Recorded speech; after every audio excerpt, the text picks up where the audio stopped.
Hey, thanks for watching this video. I thought it might be helpful for anyone similar to me who is looking to do an intensive private pilot's licence. So I looked out there at various forums and I noticed that it was possible to do it in 4 to 5 weeks, and I've got that time off work, which I haven't had for about 10 years, so I thought, right, this is a prime opportunity. I contacted all the schools I possibly could on Friday, including Greece, Croatia, France, Spain, and the US. The US was a write-off straight away, mainly because you need a visa and that takes time obviously to come through, and I wanted to start on the Monday. So I managed to find somewhere excellent, so it's with Highlands Aviation in Inverness, and they had availability starting this Monday, so I moved straight up to Inverness. I arrived last night and I start my lessons today. So I'll let you know how I get on. I think my main concern really is the weather, so I'll be sharing my insights with anyone also looking to do the same thing, and hopefully it might be helpful. One of the first things you'll do in the aircraft is your checks. This will be a slow process at first, as you have to go through each of the line items, find the instrument and learn how it should and does respond. Learning to do this in an efficient but safe manner is a hugely important part of flying.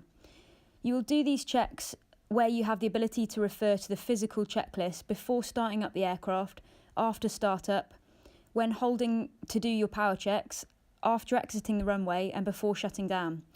The rest of the checks in the air have to be committed to memory. Whilst for some of the instruments it is helpful to be physically in the aircraft, to listen to how the engine behaves, for example, or see how the new pressure setting changes the altimeter. There are some things, however, that you can do away from the aircraft to consolidate the process you go through on the ground and in the air.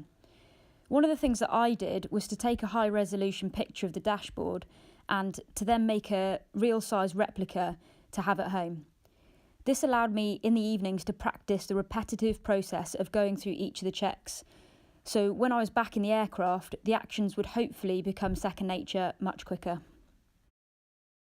Here's a video of me having spent 3 weeks intensively in the aircraft, preparing to do some of my solo time required.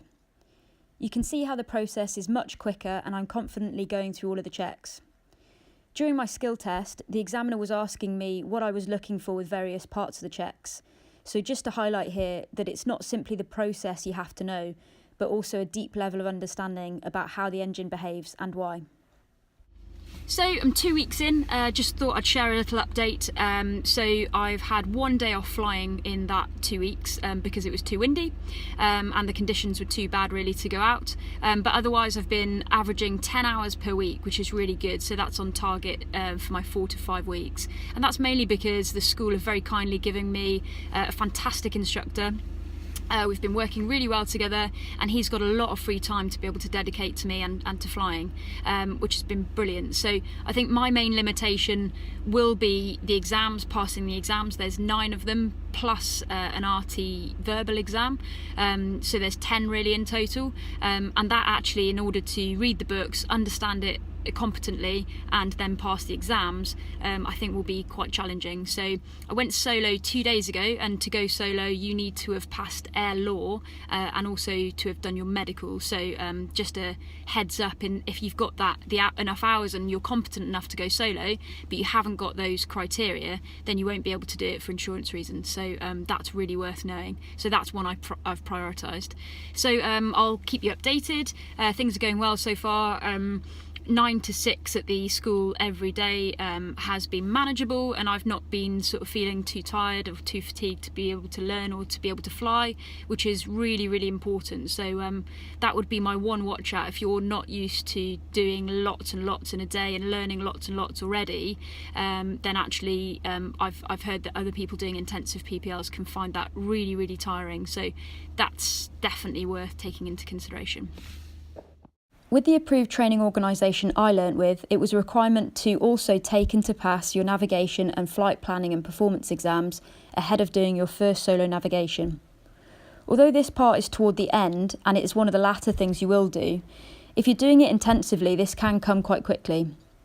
This was my first solo a couple of days ago, which was 4 weeks into my EASA PPL training.